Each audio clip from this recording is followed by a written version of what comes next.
سیاست نہیں ریاست بچاؤ، خوشحال پاکستان کے لیے شیخ الاسلام ڈاکٹر محمد طاہر القادری کا ویژن۔ بسم اللہ الرحمن الرحیم۔ پاکستان کیوں کر معرض وجود میں آیا؟ پاکستان مسلمانان برصغیر کی عظیم جدوجہد اور بے مثال قربانیوں کے نتیجے میں معرض وجود میں آیا۔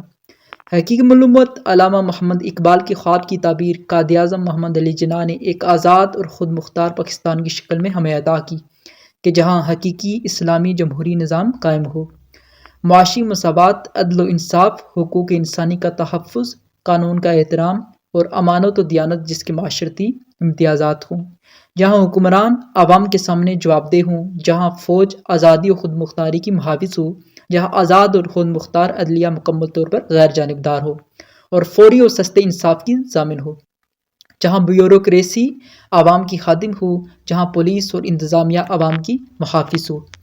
الغرض یہ ملک ایک آزاد، خود مختار، مستحکم اسلامی فلاحی ریاست کے قیام کے لیے بنایا گیا تھا۔ لیکن آج ہمارا حال کیا ہے؟ ہم کہاں کھڑے ہیں؟ کیا آج ہم ایک قوم ہیں؟ کیا میں پاکستان کے وقت برصغیر پاک و ہند میں مسلمان ایک قوم کی حیثیت رکھتے تھے اور اس قوم کو ایک ملک کی تلاش تھی، جبکہ آج 65 برس بعد ملک موجود ہے مگر اس ملک کو قوم کی تلاش ہے۔ 1947 میں ہم ایک قوم تھے، اللہ رب العزت کی مدد و نصرت ہمارے شامل حال ہوئی اور اس قوم کو متحدہ جدوجہد کے نتیجے میں ہمیں یہ ملک ملا۔ ابھی 25 برس بھی نہیں گزرے تھے کہ ہم نے باہمی اختلافات کے باعث آدھا ملک گنوا دیا۔ آج بقیہ آدھا ملک اپنی سلامتی کے سلسلے میں اندیشہ ہے، دور دراز کا شکار ہے۔ آج ہماری قوم منتشر ہو کر کروڑوں افراد کا بے ہنگم ہجوم بن چکی ہے۔ محبت کا وہ جذبہ ناپید ہو چکا ہے جو ماضی میں دکھائی دیتا تھا۔ لسانی، علاقائی، مذہبی اور مسلکی تعصبات نے قوم کے وجود کو پارا پارا کر دیا ہے۔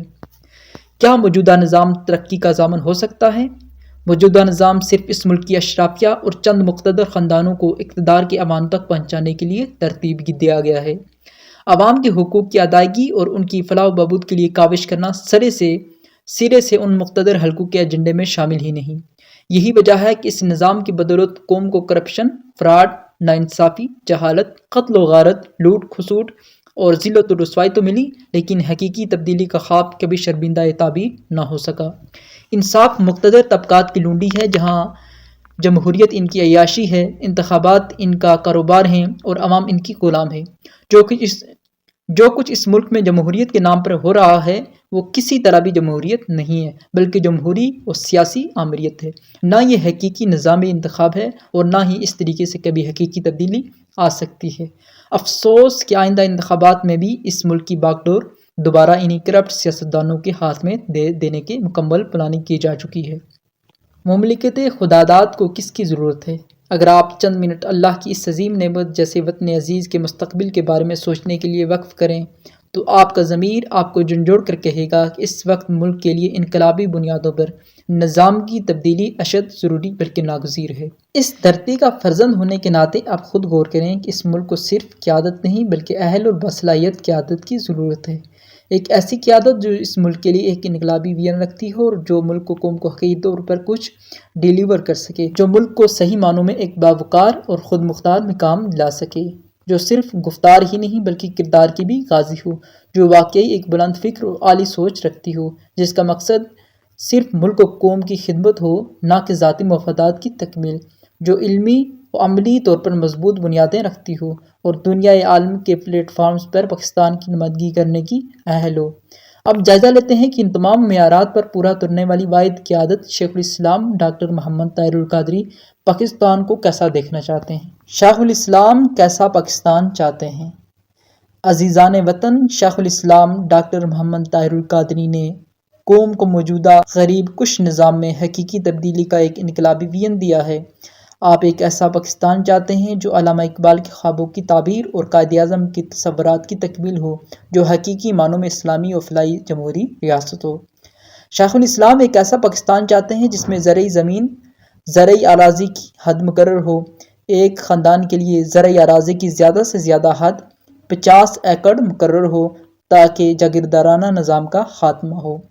کسان زمین کا مالک ہو۔ بے زمین کسان کو مفت زمین ملے تاکہ دھرتی کا سینہ چیر کر ساری عمر قوم کو اناج فراہم کرنے والا غریب کسان صرف مزارع ہی نہ رہے بلکہ زمین کا مالک بھی بنے۔ نوجوانوں کو روزگار یا روزگار الاؤنس مہیا ہو۔ ہر نوجوان کو روزگار میسر ہو یا روزگار میسر آنے تک 10,000 روپے ماہانہ بے روزگار الاؤنس ملتا ہو تاکہ نوجوانوں کو ملکی ترقی کے دائرے میں شامل کر کے کارآمد اور مؤثر فرد بنایا جا سکے۔ بے گھروں کے لیے مفت پلاٹ ہوں۔ ہر بے گھر خاندان کو مفت 5 مرلہ پلاٹ اور گھروں کی تعمیر کے لیے آسان شرائط پر قرضے میسر ہوں۔ کارخانوں کے منافع میں محنت کشوں کی شراکت ہو۔ استحصالی سرمایہ داریت کا نام و نشان تک نہ ہو اور تمام ملوں اور فیکٹریوں کے منافع میں مزدور 50% تک حصہ دار ہوں تاکہ ملک و قوم کے لیے اپنا خون پسینہ ایک کر دینے والے غریب محنت کش بھی ترقی کے حقیقی ثمرات سے مستفید ہوں۔ دہشت گردی کے خلاف قومی پالیسی بنائی جائے۔ دہشت گردی کے خاتمے کی قومی پالیسی بنا کر دہشت گردوں کو قرار واقعی سزا دی جائے تاکہ پاکستان امن کا گہوارہ ہو اور اقوام عالم کی صف میں نمایاں مقام پر کھڑا ہو سکے۔ سستا اور فوری انصاف مہیا ہو۔ ہر شہری کو اس کی تحصیلی اور ضلعی عدالتوں میں ہی سستا اور فوری انصاف فراہم ہو۔ جج غیر سیاسی ہوں اور ججوں کی تعداد میں مناسب اضافہ ہوگا۔ ایس ایچ او کا تعلق متعلقہ علاقے سے ہو اور اس کی منظوری یونین کونسل دے۔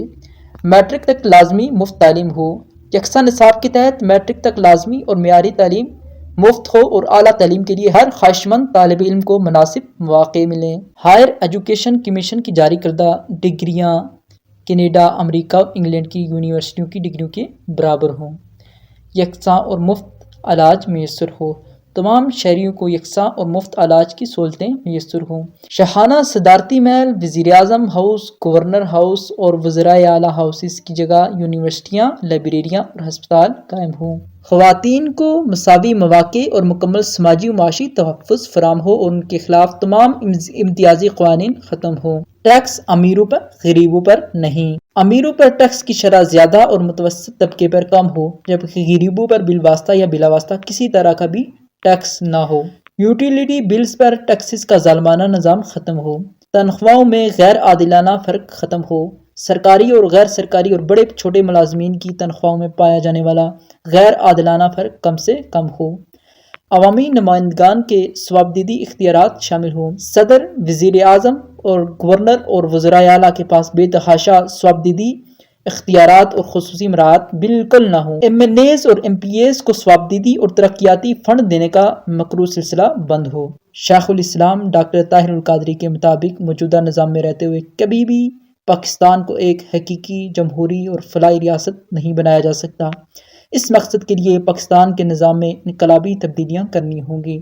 شیخ الاسلام کی طرف سے دی گئی انقلابی تبدیلیوں کا خاکہ یہ ہے: ریاست مدینہ کو رول ماڈل بنایا جائے۔ پاکستان کا موجودہ نظام حکومت 1850 میں انگریزوں کا قائم کردہ نظام ہے جس میں اختیارات صرف چند افراد کے ہاتھوں میں محدود ہو کر رہ جاتے ہیں۔ ہم ایسا نظام حکومت چاہتے ہیں جس کا ماڈل حضور نبی اکرم صلی اللہ علیہ وسلم نے دیا۔ ایسے پاکستان کے لیے کیسا نظام حکومت درکار ہے؟ شیخ الاسلام ڈاکٹر محمد طاہر القادری کے مطابق موجودہ نظام میں رہتے ہوئے کبھی بھی پاکستان کو ایک حقیقی جمہوری اور فلاحی ریاست نہیں بنایا جا سکتا۔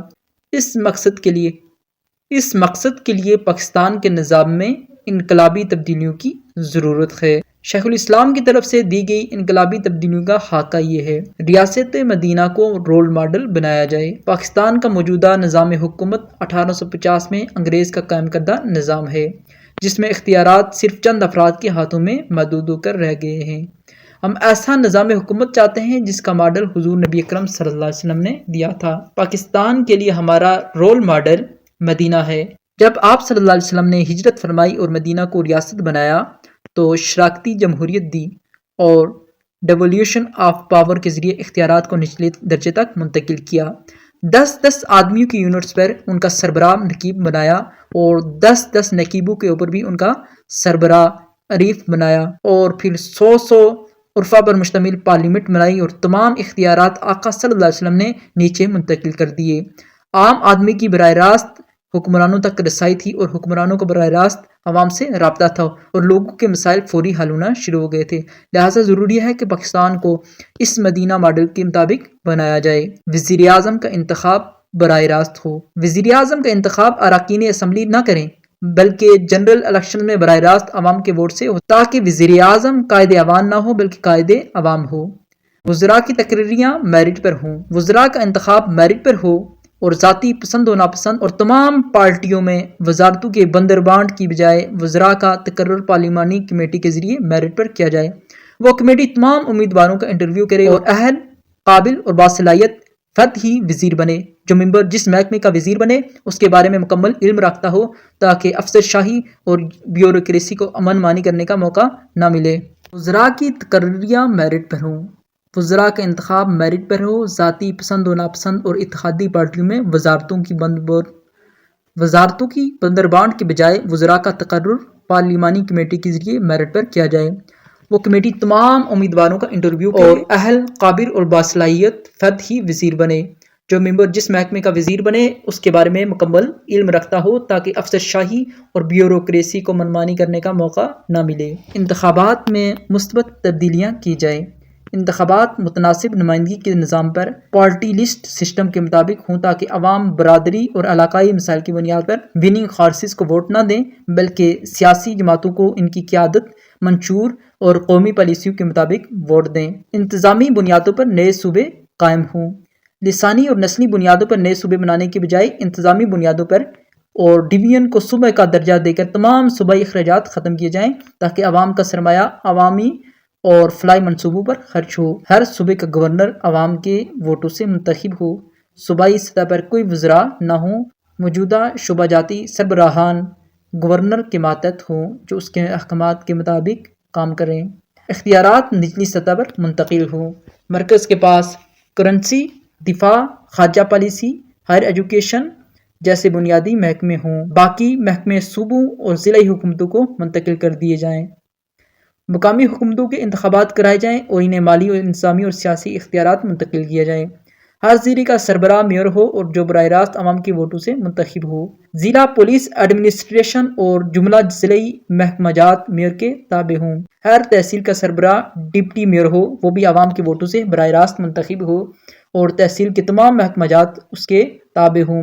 گورنر میئر اور ڈپٹی میئر کم از کم 51% اکثریت سے منتخب ہوں۔ تحصیل کے بعد یونین کونسل سطح پر مقامی حکومت کا قیام عمل میں لایا جائے جس میں ناظم، نائب ناظم اور کونسلرز عوام کے ووٹوں سے منتخب ہوں اور ہر طبقے کا نمائندہ اسی یونین کونسل میں موجود علاقے کے تمام ترقیاتی کام ان کے ذریعے ہوں تاکہ ہر یونین کونسل کے فنڈز ان کے ذریعے عوام تک پہنچے اور عوام کے مسائل ان کی گھر کی دہلیز پر حل ہونا شروع ہو۔ افواج پاکستان کا کردار۔ افواج پاکستان کا ملکی داخلی سیاست میں کوئی کردار نہ ہو۔ حالت امن میں افواج پاکستان امن عامہ کی بحالی، ترقیاتی کاموں میں معاونت، سول ڈیفنس اور ایمرجنسی ریلیف جیسے کاموں میں مقامی حکومتوں کی معاون ہو۔ احتساب کا کڑا نظام ہو، کرپٹ لوگوں کا سخت احتساب ہو اور لوٹی ہوئی دولت کو واپسی کا مستقل اور شفاف نظام ہو۔ یونین کونسل کی سطح پر سول سوسائٹی کے نمائندگان پر مشتمل اسکواڈ قائم کیا جائے جو مقامی حکومت کی کارکردگی اور اختیارات کے استعمال پر نظر رکھے اور ناجائز استعمال اور کرپشن کی شکایات کی صورت میں اس کی شکایات بالائی سطح پر قائم احتساب کے ادارے کو کرے۔ احتساب بیورو مکمل طور پر آزاد اور خود مختار ادارہ ہو جس سے آئینی تحفظ حاصل ہو۔ احتساب بیورو غیر جانبدار، دیانتدار، فرشناس لوگوں پر مشتمل ہو اور قومی، صوبائی اور تحصیلی سطح پر اس کے دفاتر ہوں۔ یونین کونسل کا احتساب تحصیلی احتساب بیورو کرے جبکہ ضلعی اور تحصیلی حکومتوں کا احتساب صوبائی احتساب ہو۔ جبکہ ضلعی اور تحصیلی حکومتوں کا احتساب صوبائی احتساب بیورو اور صوبائی وفاقی حکومتوں کا احتساب قومی احتساب بیورو کرے۔ ہر سطح پر احتساب بیورو کے فیصلے کے خلاف صرف بالائی سطح پر اپیل دائر کی جا سکے۔ اس طرح ہر سطح پر احتساب کا عمل جاری رہے گا اور کرپشن کرنے والے نمائندوں اور حکمرانوں کے خلاف فوری کارروائی بھی عمل میں آئے گی۔ لیکن یاد رکھیں یہ سب کچھ اس وقت تک ممکن نہیں جب تک موجودہ کرپٹ نظام انتخاب تبدیل نہیں ہوتا اور اسمبلیوں میں حقیقی عوامی نمائندگی نہیں ہوتی۔ اگر آپ واقعی اس ملک میں حقیقی تبدیلی کی خواہش رکھتے ہیں اور شیخ الاسلام ڈاکٹر محمد طاہر القادری کی ویژن کے مطابق پاکستان کو دیکھنا چاہتے ہیں تو اس کا صرف ایک راستہ ہے، موجودہ نظام انتخاب کو یکسر مسترد کر دیں کیونکہ یہ نظام پاکستان کا رضا شاہ پہلوی ہے جس کے خلاف ایرانی قوم اٹھی تھی، یہ نظام انتخاب اس ملک کا قذافی ہے جس کے خلاف لیبیا کی عوام اٹھی، لہذا اس نظام کے خلاف اس طرح اٹھ کھڑے ہوں جس طرح تیونس اور مصر کے لوگ اٹھے اور کئی اشروں سے قائم سیاسی امریت کا تختہ الٹ دیا۔ شیخ الاسلام ڈاکٹر محمد طاہر القادری نے اسی فرسودہ اور استحصالی نظام کے خلاف جدوجہد کا آغاز کیا ہے۔ 32 سالہ جدوجہد کے تناظر میں ہی وہ 23 دسمبر 2012 کو مینار پاکستان میں جلسہ عام اور بعد ازاں اسلام آباد لانگ مارچ اور دیگر عوامی اجتماعات کا انعقاد کیا گیا۔ پاکستان عوامی تحریک موجودہ کرپٹ نظام کو مسترد کرتے ہوئے اس کے خلاف اپنی جدوجہد جاری رکھے ہوئے ہے جو اس ظالمانہ نظام کے زمین بوس ہونے تک جاری رہے گی۔ اگر آپ وطن عزیز میں حقیقی تبدیلی چاہتے ہیں تو عوام کے دشمنوں، ٹیکس چوروں، لٹیروں، جعلی ڈگری کے حامل لوگوں کا راستہ روکنے کے لیے اس نظام انتخاب کو مسترد کرنا ہوگا جو پاکستان کی تمام بیماریوں کی جڑ اور عوام کا حقیقی دشمن ہے۔ صدق اللہ العظیم و صدق رسولہ النبی الکریم۔ جزاک اللہ، بڑی مہربانی، بہت شکریہ۔